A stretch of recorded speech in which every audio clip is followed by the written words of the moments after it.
બુલેટિનની શરૂઆત આજના દિવસના સૌથી મોટા સમાચાર સાથે।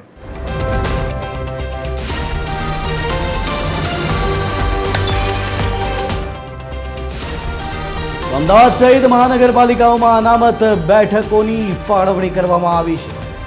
27% ઓબીસી અનામતના અમલ સાથે આગામી ફેબ્રુઆરી મહિનામાં મહાનગરપાલિકાઓ નગરપાલિકાઓ સહિત સ્થાનિક સ્વરાજની ચૂંટણીઓ યોજાવાની છે। ત્યારે નવી મહાનગરપાલિકાઓ સહિત 15 મહાનગરપાલિકાની ચૂંટણીમાં ઓબીસી અનામતના 27%નો અમલ કરાવવામાં આવ્યો છે, જે મુજબ બેઠકોની ફાળવણીની યાદી પણ બહાર પાડવામાં આવી છે। અમદાવાદ મહાનગરપાલિકાની ચૂંટણીમાં બેઠકોની ફાળવણીની યાદી સામે આવી ગઈ છે। 192 બેઠકો પર 50% અનામત મુજબ 96 બેઠકો મહિલાઓ માટે અનામત રાખવામાં આવી છે। સામાન્ય વર્ગ માટે 59 અને 133 બેઠકો અનામત રાખવામાં આવી છે, જેમાં અનુસૂચિત જાતિ માટે 20, પછાત વર્ગ માટે 52 અને અનુસૂચિત આદિજાતિ માટે 2 બેઠકો અનામત રાખવામાં આવી છે। અમદાવાદ સહિતની તમામ મહાનગરપાલિકાઓમાં અનામત બેઠકોની ફાળવણી કરવામાં આવી છે।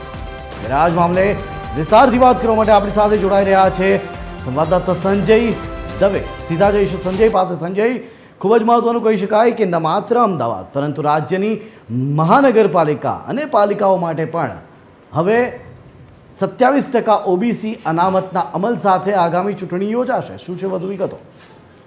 બિલકુલ, જે રીતે તમે વાત કરી એ રીતે જે અનામતના પ્રશ્નોને લઈને ચર્ચાઓ ચાલતી હતી, જે રીતે અંદરો અંદર જે વિરોધ અને એક વ્યાકુળતા હતી, નિરાશા હતી, એ તમામને આજે આવરીને મહાનગરપાલિકાની આવનારી ફેબ્રુઆરી મહિનાની ચૂંટણીઓને લઈને એક નવો જે કાર્યક્રમ અને એક નવો શેડ્યુલ જે બહાર પડ્યો છે, જેને લઈને એટલું કહી શકાય કે તમામ 27% બેઠકની અંદર જે રીતે મહિલાઓને જે સ્થાન મળ્યું છે એ 27% મહિલા જે રીતે અનામતની અંદર મહિલાઓને સ્થાન મળ્યું છે, તેને જોતાં એટલું કહી શકાય કે હવે આવનારા દિવસોમાં જે રીતે શહેરોનો જે વિકાસ થવાનો છે તે કદાચ યોગ્ય રીતે થશે, કારણ કે મહિલાના હાથમાં જ્યારે કમાન હોય છે ત્યારે એનું પરિણામ સારું મળતું હોય છે। ત્યારે એટલું જોઈએ કે હવે આવનારા દિવસોમાં જે રીતે નક્કી થયું છે, ત્યારે જો અમદાવાદ વોર્ડની વાત કરીએ તો અમદાવાદની અંદર 100 ને જેને કહેવાય કે 48 વોર્ડની અંદર જો વાત કરીએ તો કુલ 192 બેઠક, જેની અંદર નવા માળખા પ્રમાણે કુલ મહિલાઓની બેઠક છે 96 અને એમાંથી એસસી અનામત જે છે 20, એમાંથી 10 મહિલા અનામત છે, એટલે કે એસટી અનામત જે છે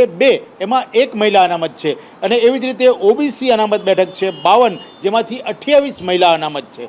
એટલે એટલું કહી શકાય કે કુલ બેઠક 133, એમાંથી સામાન્ય બેઠક 59, એટલે કે 192 બેઠકની અંદર કુલ મહિલા બેઠકો 56 બેઠકો છે। એવી જ રીતે જો રાજ્યના અલગ અલગ વિસ્તારોની વાત કરીએ તો કરમસદ એટલે કે આણંદવાળું જે માળખું છે એની અંદર વોર્ડ 13 છે અને 52 બેઠકો છે। એવી જ રીતે વાત કરીએ તો પોરબંદર મહાનગરપાલિકાની તો એની અંદર પણ વોર્ડ 13 છે, 52 બેઠકો છે। વાપીની વાત કરીએ તો વોર્ડ 13 છે, 52 બેઠકો છે। નવસારીની વાત કરીએ તો વોર્ડ 13 છે, 52 બેઠકો છે, અને એની સાથે સુરેન્દ્રનગર જિલ્લાની વાત કરીએ તો સુરેન્દ્રનગર મહાનગરપાલિકાની અંદર વોર્ડ 13 છે, 52 બેઠકો છે।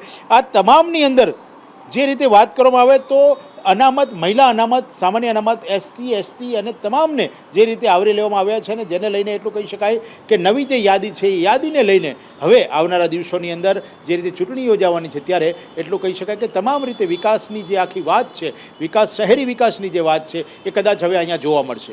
જય જી, ધન્યવાદ સંજય સમગ્ર માહિતી આપવા બદલ। તો અલગ અલગ પાલિકા સહિત મહાનગરપાલિકાઓમાં જે પ્રકારે અનામતની બેઠકો ફાળવવામાં આવી છે, જો એના ઉપર એક નજર કરીએ, સૌથી પહેલાં આપણે વાત કરીશું પોરબંદરની, તો જ્યાં સામાન્ય વર્ગની અનામત બેઠકો 16, સ્ત્રી અનામત 18, એસસીની 2, તો એસસી સ્ત્રી અનામત 1 છે, એસટીની 1 બેઠક, તો એસટી સ્ત્રી અનામત 0 છે। ઓબીસીમાં 7 બેઠકો, તો ઓબીસી સ્ત્રી અનામત પણ 7 રાખવામાં આવી છે।